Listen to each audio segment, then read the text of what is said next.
let's get real. Welcome to TBC Today. This podcast features friends in and around the Triad Baptist Church community.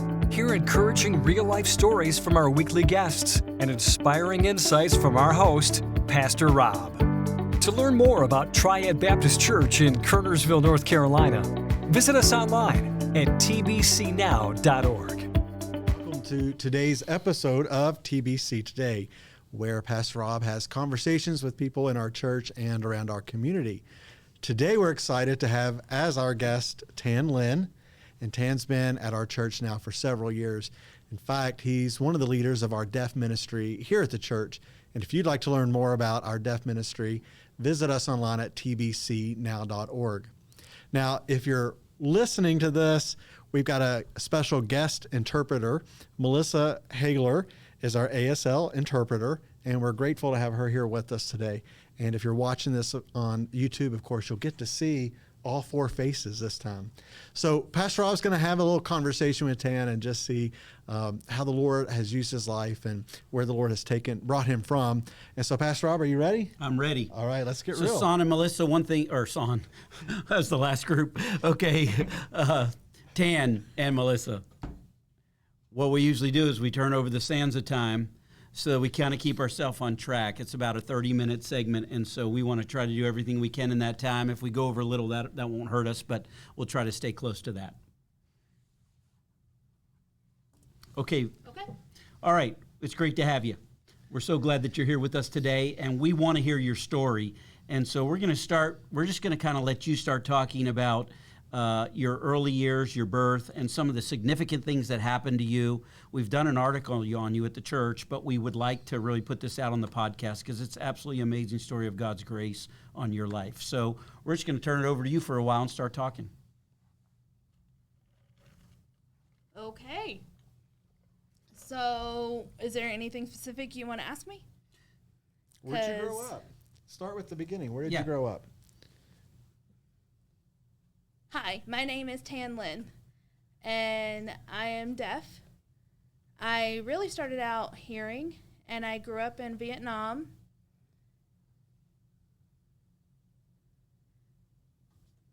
I don't really remember where I was born. They don't have anything specific, like where, like group or anything.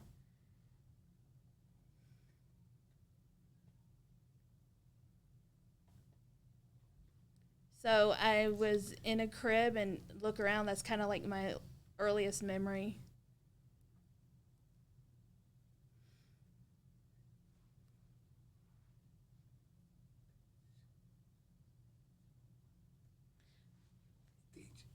So when I was about a teenager age, from 2 to 3,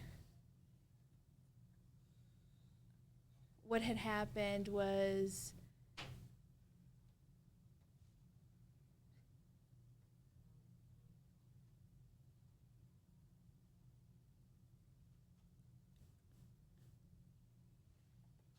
so a nurse had brought me into an area, and so teenage, what happened?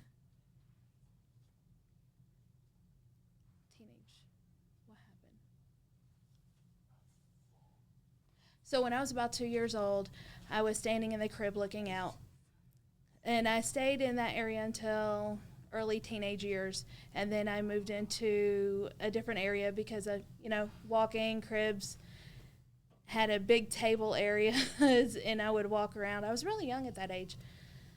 That's the youngest I remember was 2, 3, but specifically nothing. People would take food, drink, and man, I was really getting hungry. And I was pretty starving. So I went to go get some food out of a bowl.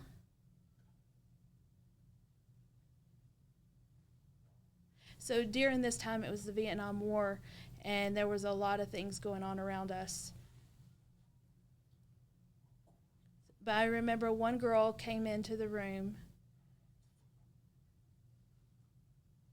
and I was toddling along with her, and she's like, "Go away, go away."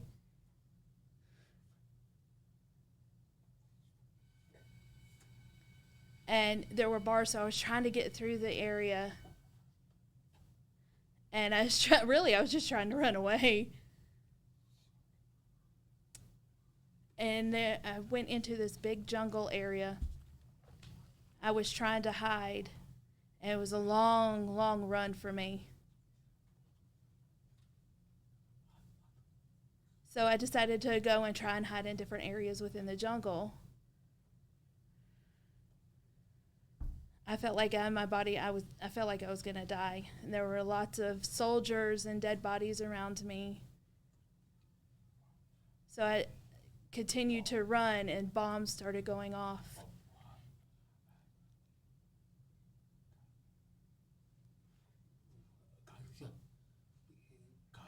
So it was a lot of,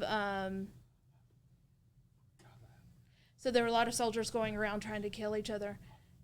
And one of the soldiers picked me up and ran with me out of that area. Finally, when we got out, I could see all the different trees and everything. And there were so many different soldiers, and I'm really thankful for that soldier because he saved my life. And when he put me down, I just passed out. I was so exhausted. And when I woke up, all I could see was white with a big red cross, and there was all these beds laying around me.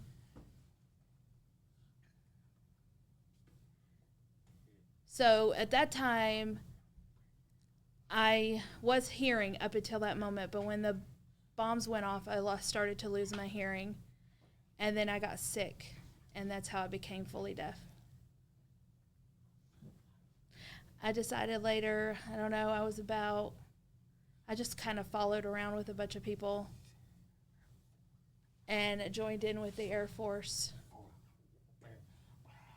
And there's all these people that just kind of flooded into an Air Force plane, and we took off. I just followed around with them. How old are you now? You're still 4. I was still 4 years old. At that time, I was 4. When I flew over here, I was still 4. When that gate closed on that plane, I felt so much peace. As we started to take off, I could see the trees and everything underneath us and see the airport. I could see everything out through there. Were you alone, or did you have family? I never knew who my real parents were until I was 51, 52 years.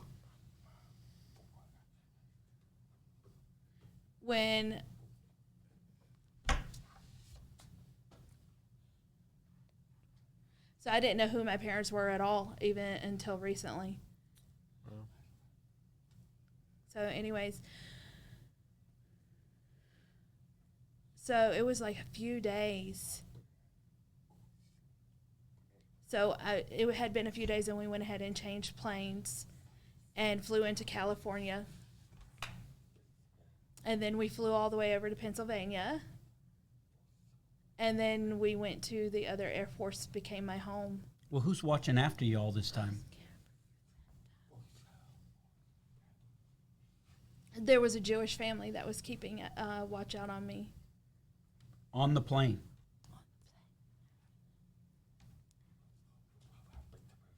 When I arrived in Pennsylvania, they were watching out for me. But from the time you got on that plane till you got to Pennsylvania, who's taking care of you, like a military soldier? And you can't talk to them, you can't communicate, you can't hear? It was just some guy would take my arm and pull me around and show me. And I couldn't communicate. I had no language at that point, nothing at all. I was definitely language deprived at that point.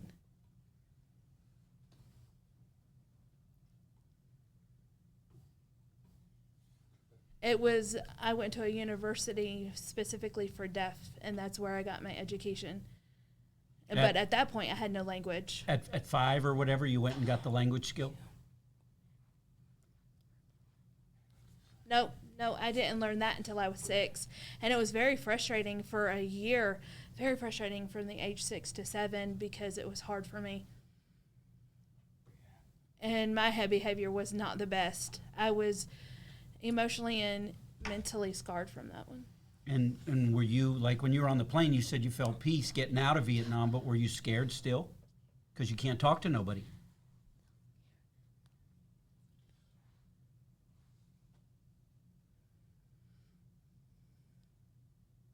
At that time, I remember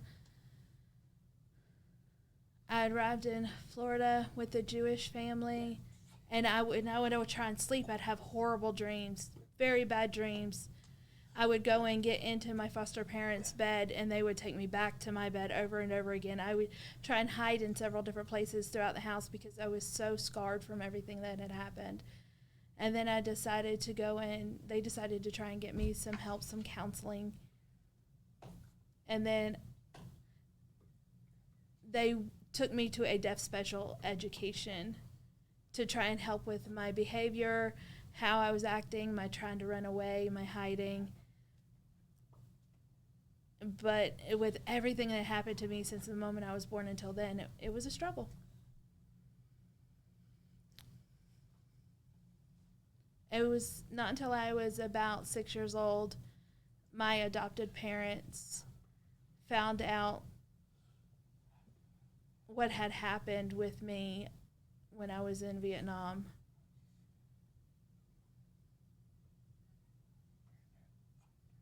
They finally found out my real name is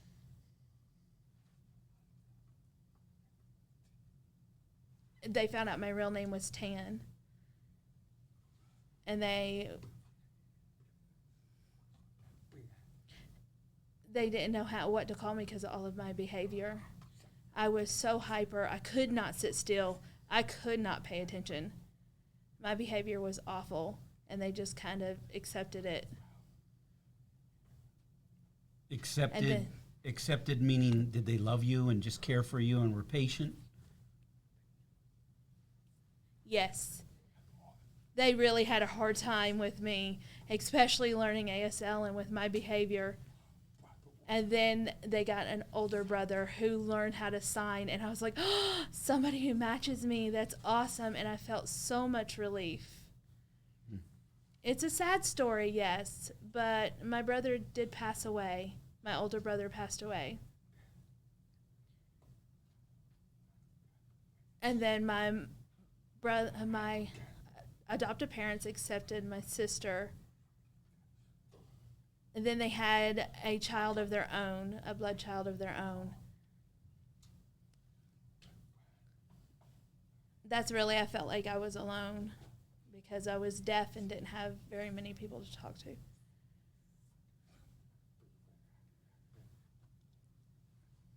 So the foster family adopted you, and that's who became your family all through until now? Till you grew up? Yeah. Yeah, they foster parents went ahead and adopted me, and they were my parents until I graduated high school. Wow. That's great. That's incredible, isn't it? What happened to your parents? Are they still living, or?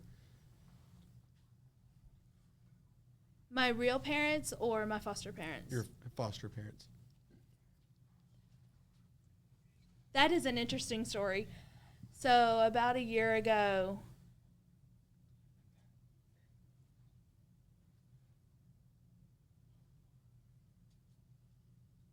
no, I'm sorry, it was in 1990s when I graduated high school.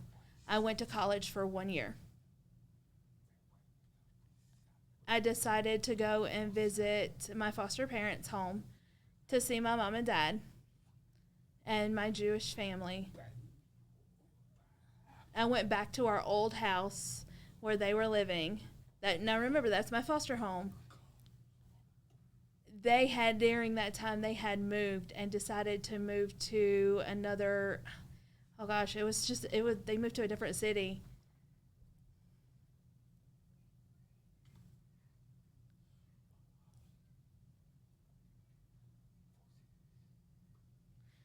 So my foster parents were Jewish, and their daughter seen me and asked if that was me. And I said, hang on, I got some pictures I want to show you.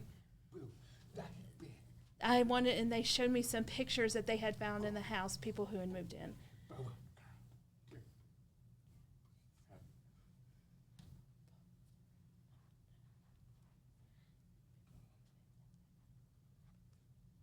Okay, so my foster parents had moved away out of that house, but people who had moved into the house found some photos and were showing me pictures of me and my foster family that they had found in the home when I came back to visit during college.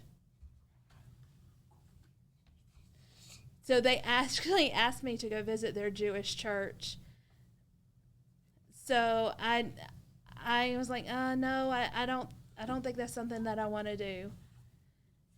So I started reading the Bible and writing in it.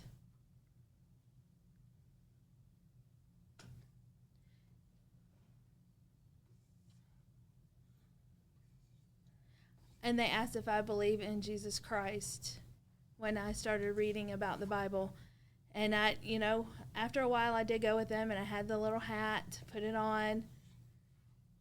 And they had asked me if I wanted to go visit their Jewish church. I was like, no. I do definitely find it interesting, but I cannot read that Jewish language at all. So after a few days, I actually went back home. I went back to my home in New York and stayed. And my foster parents had definitely accepted me, and they had moved into their own home in a different location. But I am truly thankful for my foster parents. How old was he when he moved to New York?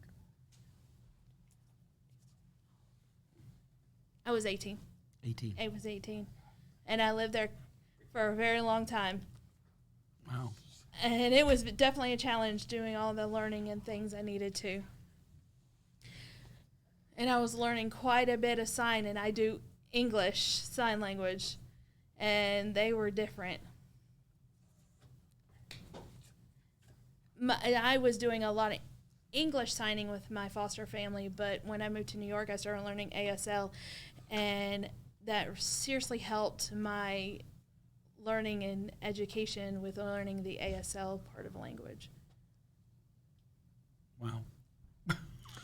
So tell us a little bit about how you came to know the Lord and your relationship, how that grew and developed with God, your relationship with God.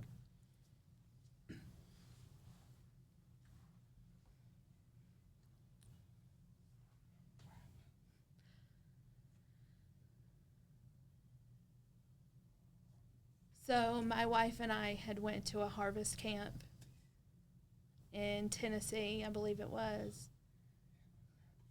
Remember, this is an independent Baptist church that we were going to. My wife was just bawling and crying, and she had accepted the Lord. And my father-in-law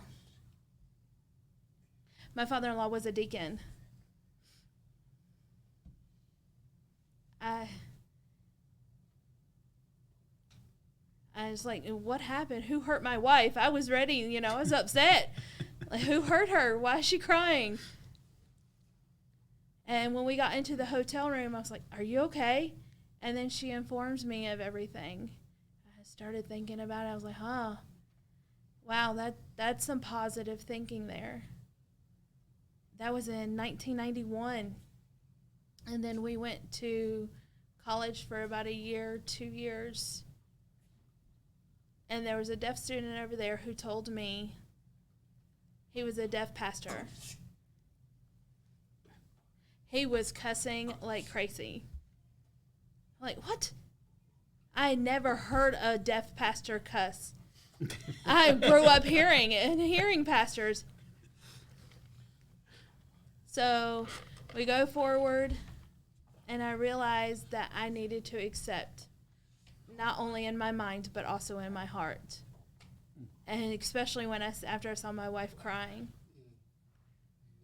It happened in July 2005 when I accepted the Lord. And then in November of 2005, God told my wife no. I'll explain why. Hang on. I'll explain why. You got to stay tuned here. And then in the next month, December 2005, I was watching TV. It was Dr. Charles Stanley. You know who? Yes, The writer yeah. of that book? Very famous writer, yes. I was watching TV with him. And I was watching it before I went to church. I was watching, and I've decided to ask my wife if she had that book. It's a book of life or Life Way. Yeah, it was Life Way, and they had it in the store. So I decided to go ahead and go buy that book. And I started reading this book. God, what was the name of that book?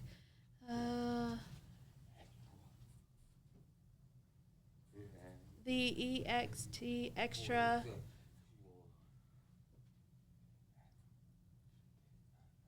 extraordinary level. I believe that was the name of that book. So I was reading and reading and reading. I read the entire thing. I read all of it. And then I decided to go ahead and read it again. So I asked my wife, honey, what do you see in me? She's like, what do you mean? You know, I go to church and I'm nice and I come home and I seem upset. And she said, yeah, it's because something's missing in your heart. I'm like, huh? So I went back and started reading that book again. After finished the second time, I read it again a third time. And the Lord showed me. So I read it again, fourth time, halfway, and I asked her the same question, and she said, you know the answer yourself. Oh, I just started bawling because I had missed so much, and I had tried to have it my way. It didn't bother me. Nothing I was doing gave me full joy and gave me full peace. I had to learn he was enough. And I couldn't be two-faced anymore. So I asked God to give me what I needed to change, to give me peace, so that I know that you are the true person who died for me. It completely changed my life. And then that next month, February, I decided to go ahead and buy another book.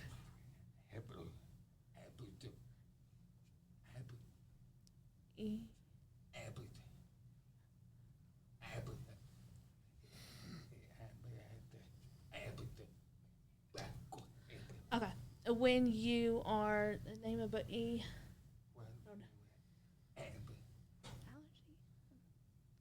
E11.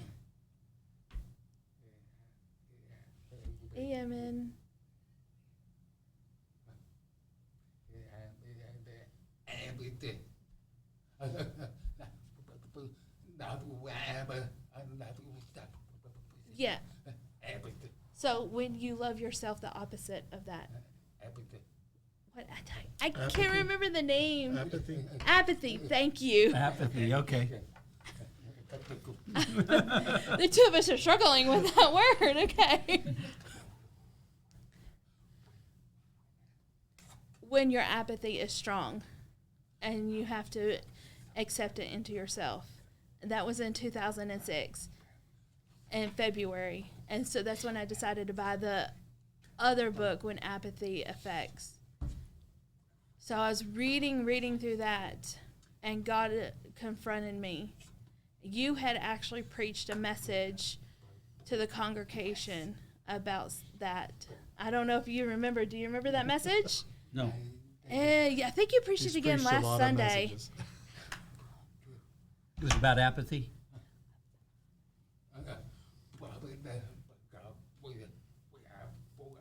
We have to focus on the Lord and not focus on all the things that are going on around us. I remember that message big time. That God confronted me about this. And he told us, I'm going to move you to Winston-Salem. And I was like, what? Huh? Why me? What do you think is in Winston-Salem? There's a pastor and pastor's wife there that will help you. You don't have to worry about all the people that are there. Those two will be able to help you.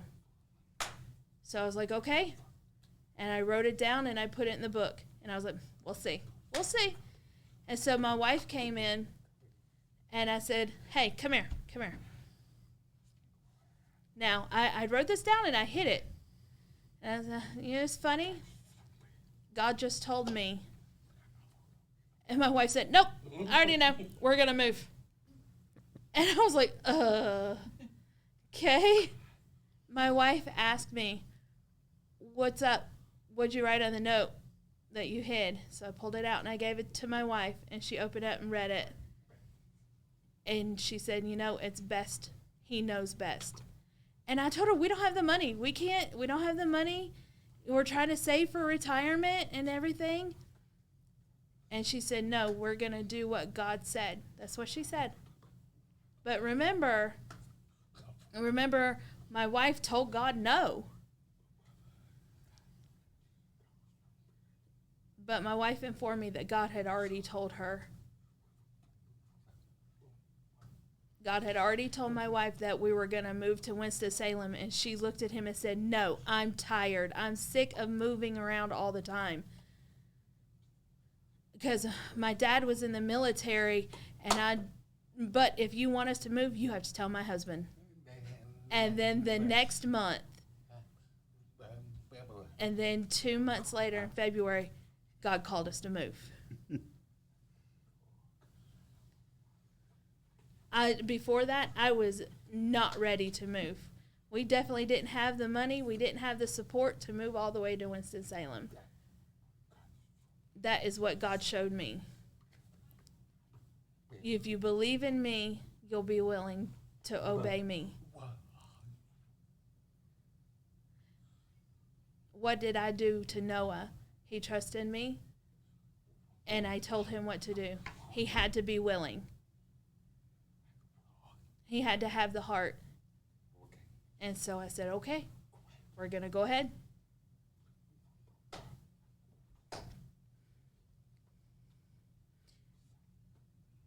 So my wife and I got ready, and we didn't know where school, no jobs, we didn't know what we were going to do, but God provided everything. Everything just opened up blessings and the increase, and I can't explain how God planned for us to come here.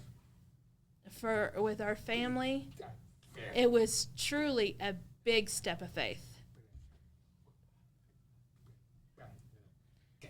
And then I met Pastor Kent. Kent Oviatt. I could see how how Pastor and his wife definitely helped us. He was the perfect pastor for me and my wife at that time at that Baptist church. He helped us to learn confidence in him to lead us through through his teaching and his preachings. I am thankful for my brother Kent. For so many years, he taught us so much in a hearing church. I really appreciate that church and that support and that connection. That's a blessing. And then you ended up coming here to Triad a few years ago, and really, literally, were a catalyst for our deaf ministry, and it started to take off really when you were here. we had some people in place that were doing deaf ministry, but we didn't even hardly have any deaf. And so really, when they started to come, and then you came, it really gave a new dynamic. It helped create a Sunday school class. It helped create a camaraderie with the other deaf. So, in a lot of ways, Tan, I just want to say you've been a blessing to me for a ministry I never even envisioned.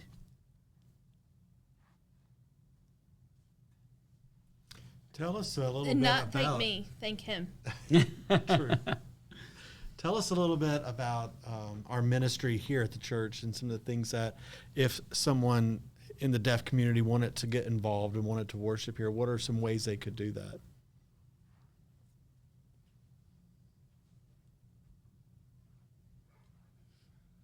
Wow. Really,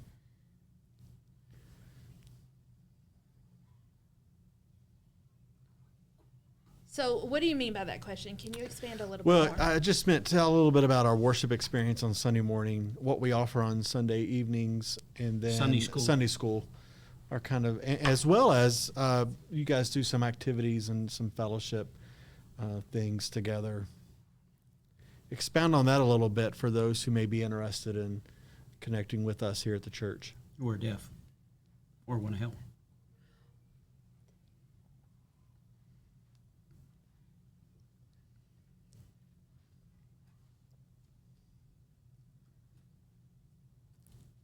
Okay, the interpreter is going to expand a little bit.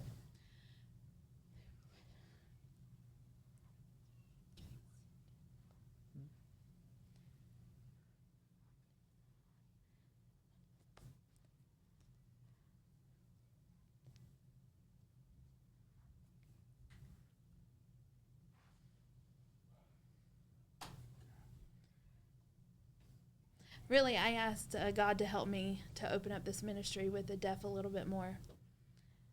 So if people are confused and want to help or want to share with us, I really encourage them to do so. Just come on over, ask. You don't have to pull anyone away. Just come over and talk with us. You could talk with me or my wife. If you're curious about the church, if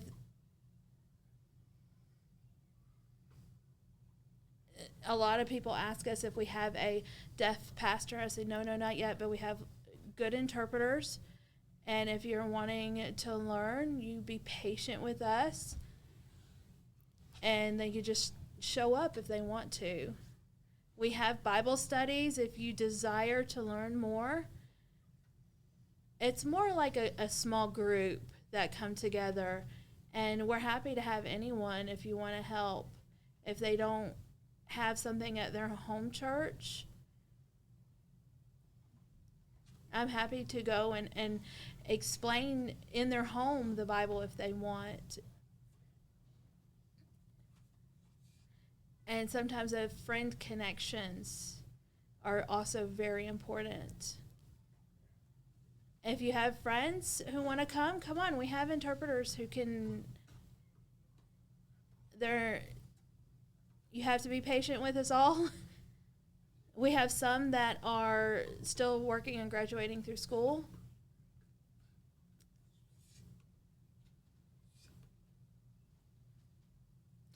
You have to be a shepherd in this situation because there's a lot of sheep.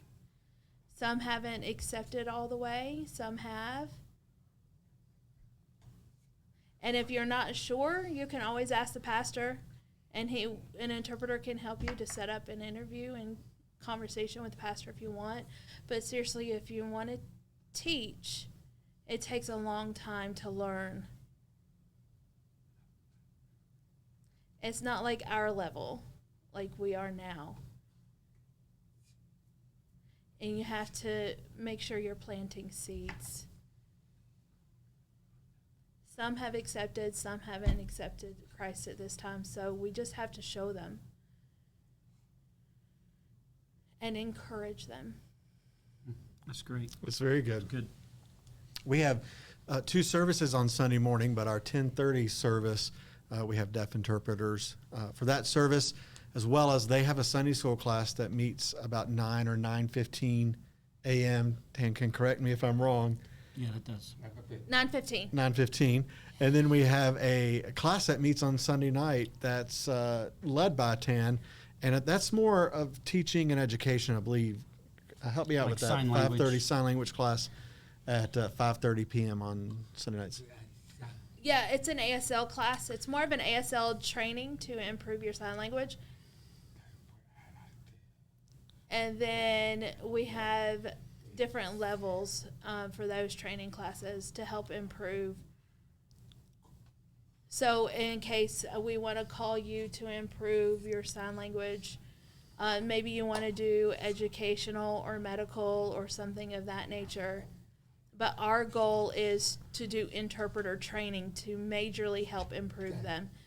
And then second, we have an ASL basics class where you're learning basic understanding, and so you can understand what's going on in case you want to communicate with any of our deaf members at the church and have conversations with them. So there's two different classes. Okay, and those are on Sunday nights. You can learn more about those on our website or reach out to Tan if you're interested. It's been really great having Tan with us today as our guest. I've known him and got to work with him in ministry over the years. And like Pastor Rob said, we're super grateful for him and for what he does here, along with the others, a lot of people on that team who help as well. So we're thankful for them. If you would like more information about that, feel free to reach out to us at our church office or on our website, and we can help get you connected with that ministry. We hope you have a great week. Thanks for joining us this week on TBC Today. We want to connect with you, so make sure to visit our website, tbcnow.org, and subscribe, rate, and review the show in iTunes, Spotify, or Amazon Music. Don't forget to share this episode with a friend, and be on the lookout for our next conversation.